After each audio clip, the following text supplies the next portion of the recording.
This is SSN. Story Studio Network.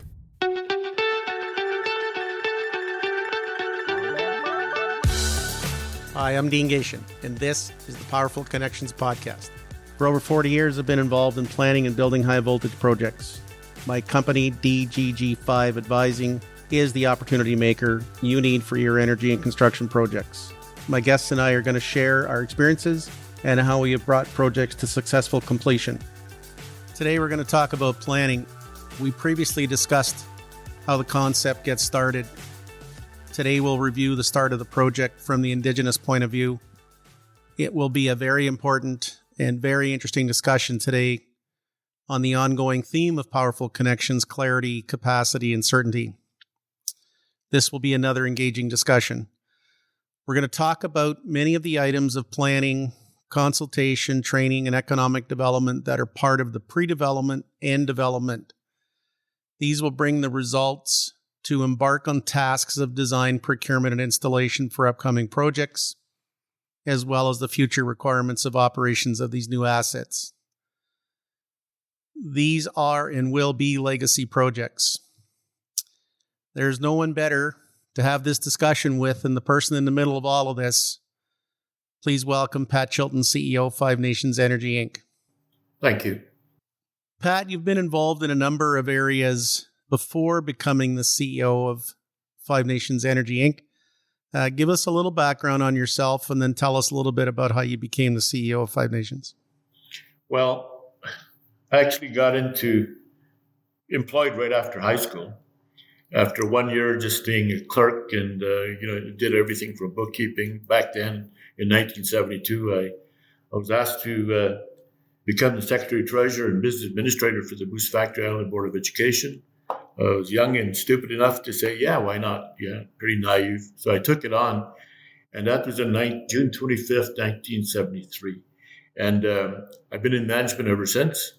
Some of the stuff that gives me the background is setting up the Mushkegowuk Council. It's a tribal council on the James Bay coast. Bringing all the First Nations together under one to work towards managing the federal hospital and the provincial hospitals that are up there, transferring the services from the Department of Indian Affairs to the First Nations themselves. It took me, about a year and a half, I guess, from 1985 to 87. After that, my secondment ended because I was with Indian Affairs. I was sent up to Yellowknife as the Regional Director General for Indian and Northern Affairs in 1987.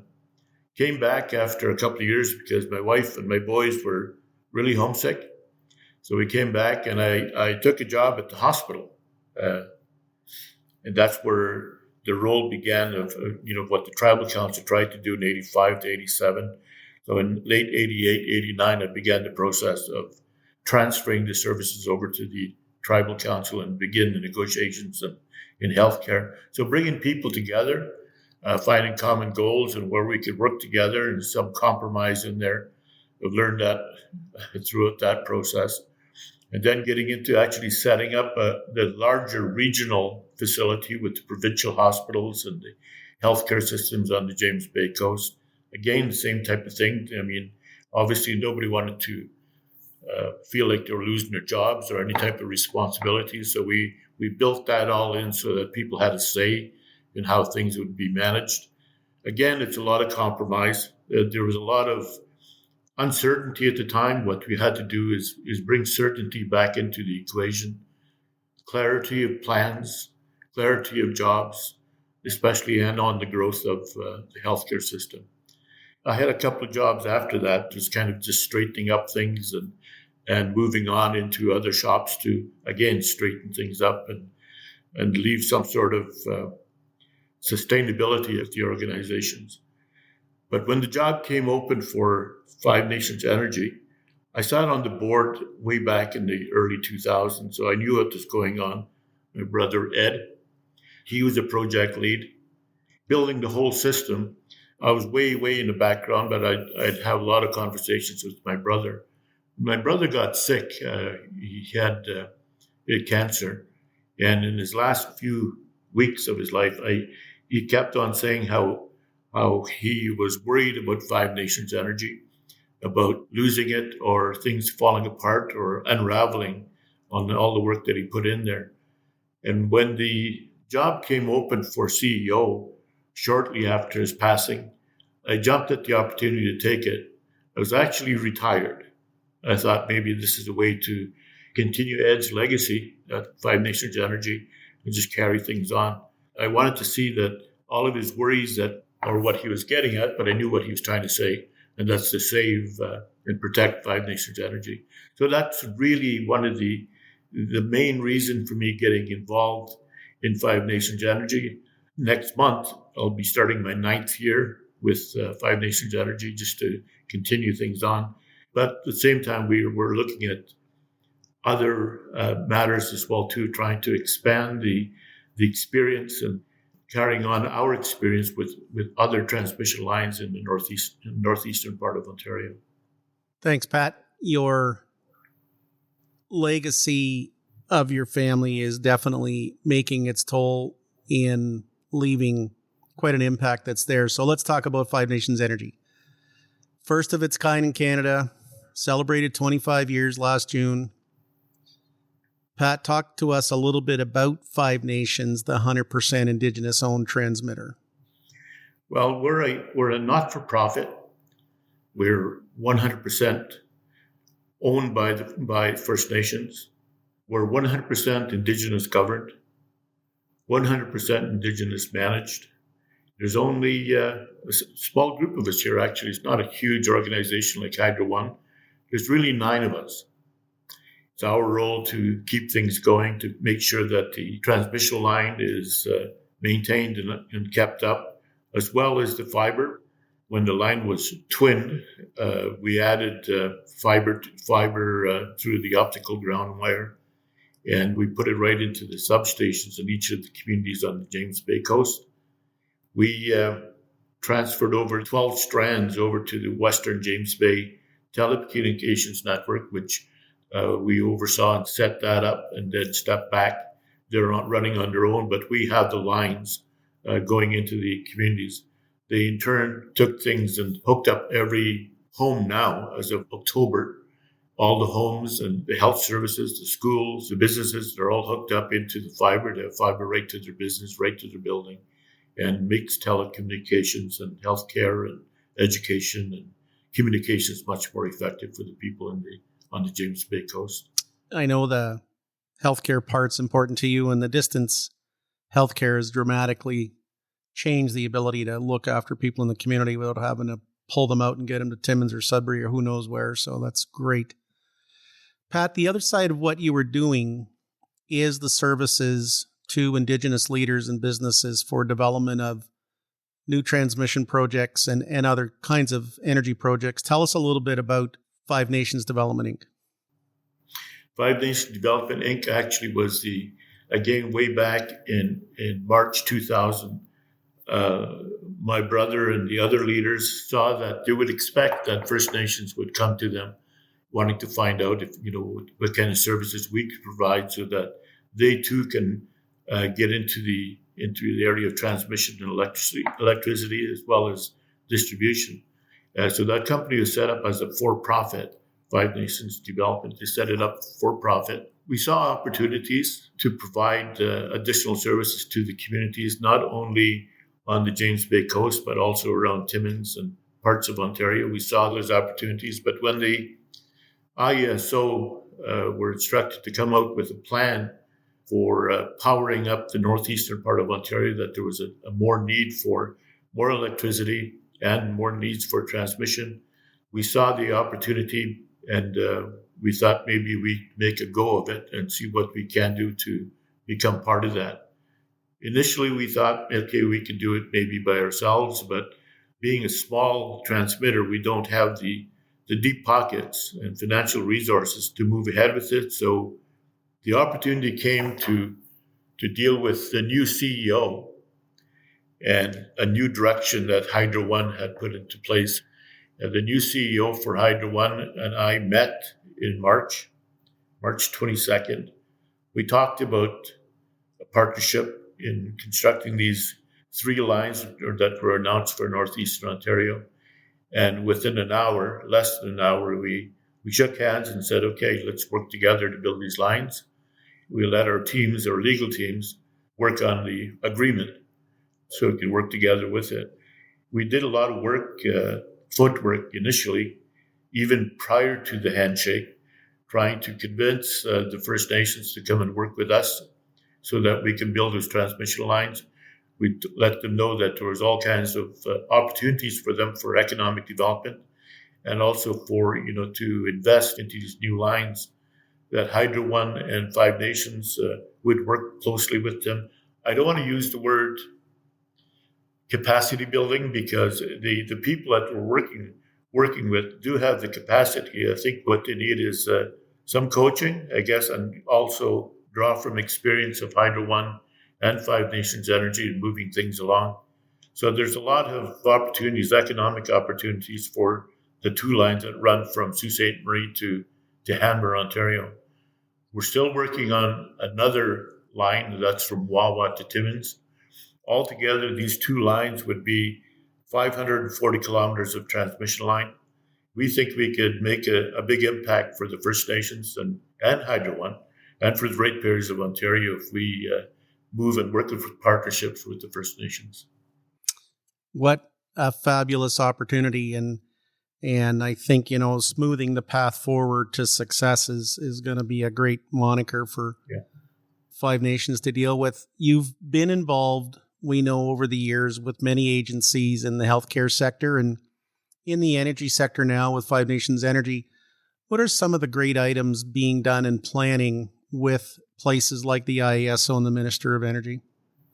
I noticed in the last 2 or 3 years in the province, whether it be the Ontario Energy Board, Hydro One, the Ministry of Energy, the IESO, I think they're making very honest efforts towards trying to deal with truth and reconciliation, the ideas of economic reconciliation with First Nations.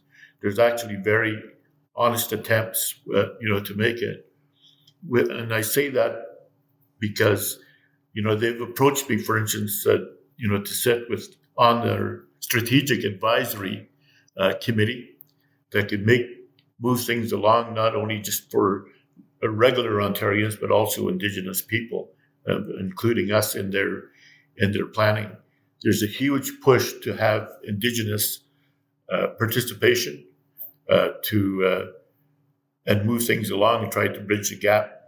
There are talks and sayings right now about Five Nations Energy, of what we can do, what we did in the past, that these type of experiences can be passed on and worked with First Nations when they're building transmission lines. It even goes so far as to eventually mining development in the northern part of Ontario. A good example of that would be working in the Ring of Fire area, working with Hydro One, working with the First Nations, working with mining companies, but most of all working with the First Nations to address some of their immediate needs and things like housing and infrastructure, and getting off diesel, because they too want to be linked in to the transmission line. There's other communities that have spoken to us at Five Nations. Again, I've been really pushing in a very positive way, I think, the fact that Hydro One and the IESO and the Ontario Energy Board, Ministry of Energy, that they're making honest efforts. They've been talking about hooking up these isolated communities. There's one community that's close to Lake Nipigon, a community called Gull Bay, and their land was flooded by the Ontario Power Generation a number of decades ago. They're only 90 kilometers away from that hydro generation station. And they're asking, if the province is really interested in dealing with reconciliation, at the very least that the province can do, and the federal government, is see what they could do to bring them on the grid.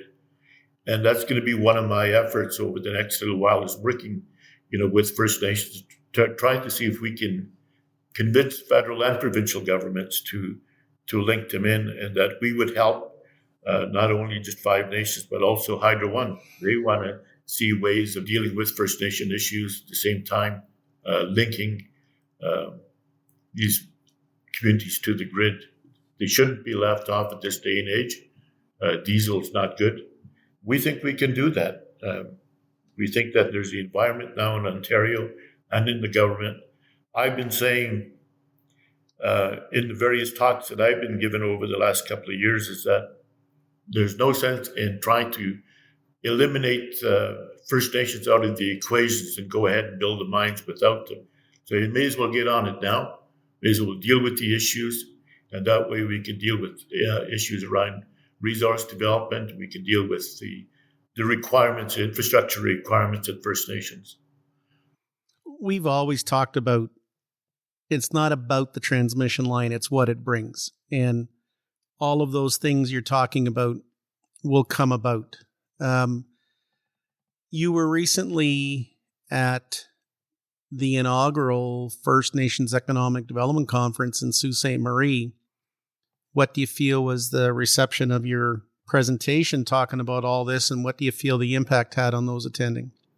I think the economic development people, they've heard some noise out there about Five Nations energy and that we were around, but they didn't know much about it.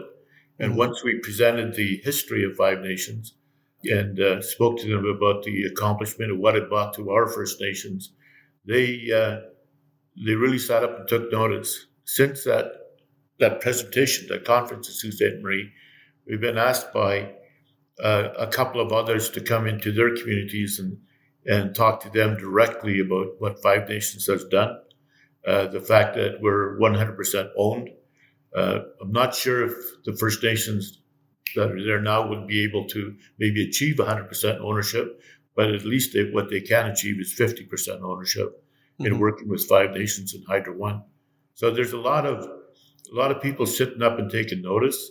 In the province now, what's happening is there's like I said, this huge push to deal with the energy requirements of the province and the federal and right across the country. So there's a lot of people sitting up and taking notice and seeing what if 5 small First Nations can do it and run a transmission line through the wetlands of James Bay and get them hooked up with fiber and also with electricity. If they can do it, we can do it, is what they're thinking as well. So you were recently at the roundtable discussion in Toronto with one of the groups, and do you feel there's any outcomes or action items coming out of the gatherings as these continue? I think there's going to be more talk, more information, more education. It's going to be organizations like ours and the requirement for electricity for energy, that's really going to be pushed into the forefront a lot more in terms of there are people out there like ourselves that went through that experience, and we can help lead the way or knock down some barriers. I think so things can be moved ahead. There's a lot of talk right now as well too about SMRs, small modular reactors. They are going to send more information out. We expect that probably there's going to be more talk about all of these initiatives in April coming up in Toronto because they're having the conference in downtown Toronto in April. So there's going to be a lot of talk. But I think what we have to do from Five Nations point of view and Hydro One's point of view, and the First Nations, is to push ahead. There's a lot of investors out there that are willing to come on side if they see certainty, in the lines being constructed or the distributions or any type of power generations. As long as they see that, and there's a lot of clarity as well too from the federal and provincial governments and the First Nations, things can move ahead. I believe so. I think the great items that are going on is continue, push forward, continue, keep talking, keep prodding, and keep developing and planning. So you have great connections locally in Ontario with several provincial ministers, and this really helps with the support of all your efforts and the projects you're involved with. But how important do you think the relationships and connections between key government agencies in energy, mining, Northern Development, Indigenous relations, economic development are with the Indigenous organizations like yours? How key? Well, they are key, actually. They have to work together, like the various ministries. I think there's a big push. I think one of the things that really made people sit up and take notice is when Premier Ford said that the Ring of Fire is going to go ahead, even if he has to jump on a bulldozer itself and drive it up. I think that a lot of people sat up and took notice, and basically what the First Nations are saying, well, you're not going to do it without our consent, without our full approval, and without our participation, without our partnership. And I think, that made people think. It drove them right away to the table. And so First Nations are sitting back doing a lot of thinking right now and looking at partnerships. I think as long as the provincial government and the Northern Affairs and Development and Mines, the financial resources think to support or backstop some of the costs that are going to be there. There has to be some sort of fund developed, I think, nationally and also provincial funds to actually allow for to backstop, I think, some of the investments that have to be made by First Nations as well. So they don't have the money, but it's the fact is it's the way I've always said it. I said this for a number of years now since I've been here.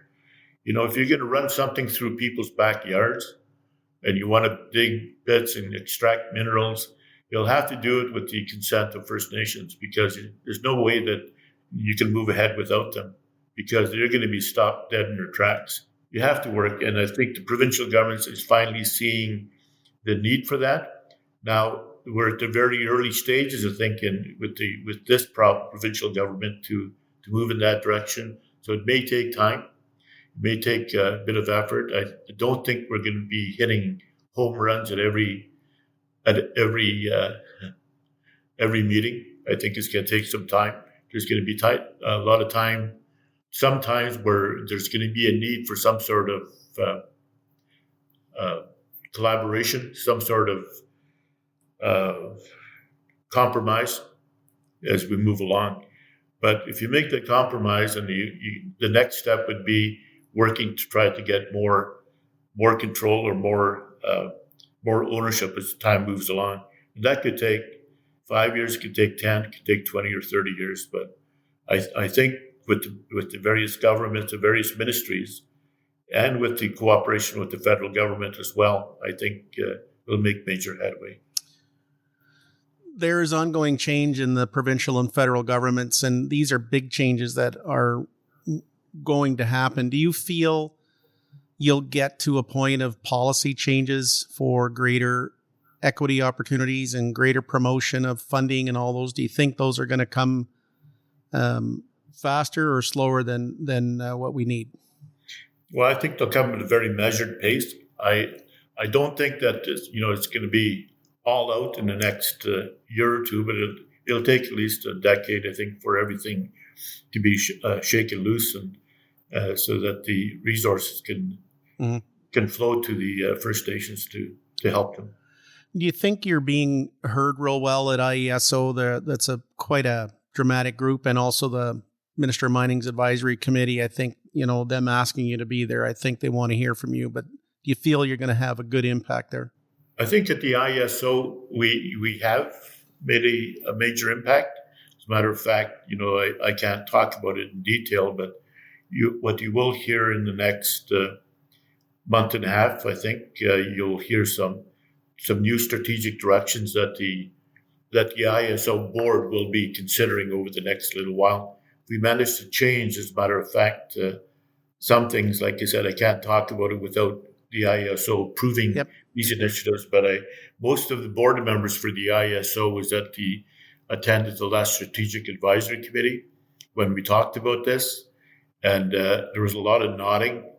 There was some redrafting of policy, so I think you'll see some change from the IESO. Good. That eventually goes on to the Minister of Energy. You've recently made a new acquaintance in David Lebeter, the CEO at Hydro One Networks Inc. Tell me a little bit about how that came about. Well, that came about actually, we tried to get a meeting with the previous president and CEO, but he had moved on. So we tried to get one with the interim, Bill Sheffield, the interim president and CEO. He told me just recently that he deliberately didn't want to call a meeting because he knew that the new president and CEO would be coming on. So he wanted that meeting to proceed with just myself and the CEO alone. So that was arranged for March 22nd. It was a real eye-opener, I think, as to what David Lebeter, the direction that he wants to go along with his board. They want to put a new face on Hydro One because over the decades, the relationship between Indigenous people and at that time Ontario Hydro wasn't a good one. But I think what he wanted to do, and the previous CEO as well too, I think they wanted to change some direction. And what David Lebeter told me was that he wants to put a new face on Hydro One. It's going to start off with you guys. Well, that's good to hear. That's where we shook hands and agreed to work together on these lines. You're in the midst of quite a landmark agreement to develop transmission in Ontario with Hydro One. Tell us a little bit about that, if you can. Well, it's just basically we're working on finalizing an arrangement formally with Hydro One to solidify that handshake. It's really what it is putting a new face on Hydro One, working closer with them and involving First Nations people. I think it's going to be groundbreaking. He wants to see a lot of things move. I think he's a man of his word. I've been hearing wherever he worked, he made some major change. So we're looking forward to working with him. You've got such a great rapport and recognition in the communities and with the leaderships. You've been working with them for a couple of years now, getting the message out on developing opportunities. You have known many of them for many years, but how does this help with all the organizing and development to have that comfort to get these things done? Well, you're asking about my background with them? Yeah, and you've been involved with them, you know them, and how does knowing them help smooth the way for all the things that are going to get done? It helps a lot. It really does. I mean, I've been working directly with First Nation communities at the government level since 1981, and since then with tribal councils, with healthcare, that type of thing. And I think throughout my travels, I spoke many times to the people in the northeastern part of Ontario on healthcare matters and health policy issues. And they're the same people that are still, many of them are still around. If they're not in the position of chief or major political player, they're still a background player. They're still in there. And my relationship with them has been a good one. And, even with the chief in Chapleau, although there are some matters there with respect to the construction of the line from Wawa to Timmins, our relationship is still a very good one. We're still breaking ground, and I think we're going to make some major headway with them. So there's a lot of the political relationships still carry on. What do you feel is the biggest outcome you want to see from your involvement in the high voltage industry and all these projects? I want to see completion of them, but I also want to see that that there's headway not just in the transmission side of things, but also the generation of power. I mean, there's a real need for it. Where that comes from. I know that the Ontario Power Generation put out a paper back in April, looking at development in the north, and I'd like to see that somehow come along as well too, into at the same time working towards to addressing the needs of the people of Ontario, right? So, great. I think it's a great idea. Yeah. We've touched on a lot of areas that you have great input on, and I look forward to see what is next for you. But what are your final words to leave everybody with today that's listening? I think there's a lot of hope. I like the fact that there's more raised awareness amongst First Nations, amongst the provincial government, the federal government. I think there's a lot of interest. We had some federal people at the roundtable this week as well. There's much more interest. It's a matter now, I think, of working around some of the hiccups. There's going to be a lot of hiccups, but trying to address those as we're going along. There has to be some continuity in the approach, even if there's a change of government. I think we can't stop. If there is a change of government, we just can't stop. We have to keep moving. A wise person told me about 4 or 5 years ago that no matter what government's in power, you're going to have to work with them. It takes compromise. It takes patience, and you're not going to hit a home run at every turn at bat. So, Pat, thank you for joining me today and bringing some great insight and advice to our listeners. This is truly an exciting time. In my next episode, we're going to discuss opportunities with Merv McLeod from McLeod Wood Associates. Thanks very much. Have a good day.